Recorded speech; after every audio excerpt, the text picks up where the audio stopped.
Little teacher ചാനലിൻ്റെ LSS study ടൈമിലേക്ക് എല്ലാവർക്കും സ്വാഗതം. ഹായ് കൂട്ടുകാരെ, ഒന്നാം യൂണിറ്റിലെ 5ാം ഭാഗത്തിലേക്ക് എല്ലാവർക്കും സ്വാഗതം. ഇന്നത്തോടുകൂടി നമ്മുടെ അമൃതം എന്ന പാഠം തീരുന്നു. ഇന്ന് നമുക്ക് പരീക്ഷയിൽ വരുന്ന കുറച്ച് ചോദ്യങ്ങൾ പഠിക്കാം. പിരിച്ചെഴുതുക. നിങ്ങൾക്കെല്ലാവർക്കും പിരിച്ചെഴുതാൻ അറിയില്ലേ? ഓമന പൈതൽ. ഓമന പൈതൽ എങ്ങനെ പിരിച്ചെഴുതാം? ഓമന അധികം പൈതൽ. ഓമന അധികം പൈതൽ. മഴത്തുള്ളി. മഴത്തുള്ളി എങ്ങനെ പിരിച്ചെഴുതാം? മഴ അധികം തുള്ളി. മഴ അധികം തുള്ളി. നമ്മൾ സ്കൂളിലൊക്കെ വായനാദിനം ആചരിക്കാറുണ്ട്, അല്ലേ? വായനാദിനം ആരുടെ ചരമദിനമാണ്? PN പണിക്കരുടെ ചരമദിനമാണല്ലേ? ജൂൺ 19 അല്ലേ? കുമാരനാശാന്റെ കൃതി ഏതാണ്? ചണ്ടാല ഭിക്ഷുകി. ചണ്ടാല ഭിക്ഷുകി. വ്യാഹതി എന്ന പദത്തിന്റെ അർത്ഥം.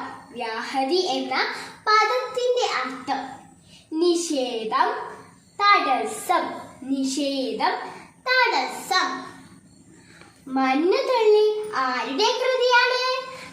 നിത്യ ചൈതന്യയുടെ കൃതിയാണല്ലേ?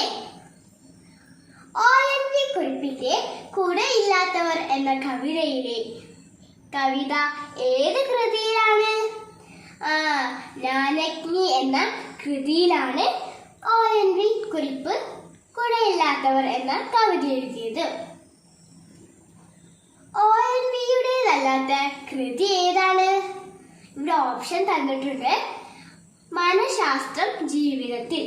അക്ഷരം ഉജ്ജയിനി, വളപ്പൊട്ടുകൾ. ഇതിൽ ഏതാണ് ONV കുറിപ്പിന്റേതല്ലാത്ത കൃതി? മനഃശാസ്ത്രം ജീവിതത്തിൽ. മനഃശാസ്ത്രം ജീവിതത്തിൽ ആരുടെ കൃതിയാണ്? നിത്യ ചൈതന്യയുടെ കൃതിയാണല്ലേ? അക്ഷരം ഉജ്ജയിനി, വളപ്പൊട്ടുകൾ അതെല്ലാം നമ്മുടെ ONV കുറിപ്പിന്റെ കൃതികളാണ്. ദുഗതം എന്ന വാക്കിന് പകരം ചേർക്കാൻ പറ്റാത്ത പദം ഏതാണ്? നമുക്ക് ഓപ്ഷൻ വായിച്ചോക്കാം അല്ലേ? പാല്, സലീലം, ക്ഷീരം, പയസ്. പാല്, സലീലം, ക്ഷീരം, പയസ്. ഏതാ ദുഗതം എന്ന വാക്കിന് പകരം ചേർക്കാൻ പറ്റാത്തത്? ഏതാ? സലീലം അല്ലേ? സലീലമാണ് നമുക്ക് ദുഗതം എന്ന വാക്കിന് പകരം ചേർക്കാൻ പറ്റാത്തത്. ദുഗതം, പാല്, ക്ഷീരം, പയസ്. ഇതിന്റെ എല്ലാത്തിന്റെ അർത്ഥാണ് പാല്. അപ്പോ സലീലത്തിന്റെ അർത്ഥം എന്താ? വെള്ളമാണല്ലേ? മാതൃഭാഷയിലെ മഹനീയ കാവ്യങ്ങളിൽ പ്രഥമ സ്ഥാനം ആർക്കാണ്? നമ്മൾ മുമ്പത്തെ ക്ലാസ്സിൽ പഠിച്ചു. ആർക്കാണ്?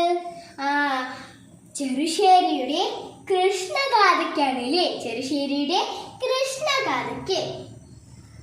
താഴെ കൊടുത്ത പദങ്ങളിൽ ശരിയായി എഴുതിയ പദം ഏതാണ്? നമുക്ക് ഓപ്ഷൻ വായിച്ചോക്കാം. വിചാരം, അതിഥി, വദനം, അതിഥി. വിചാരം, അതിഥി, വദനം, അതിഥി. അപ്പോ ഇവിടെ അതിഥി കണ്ടില്ലേ?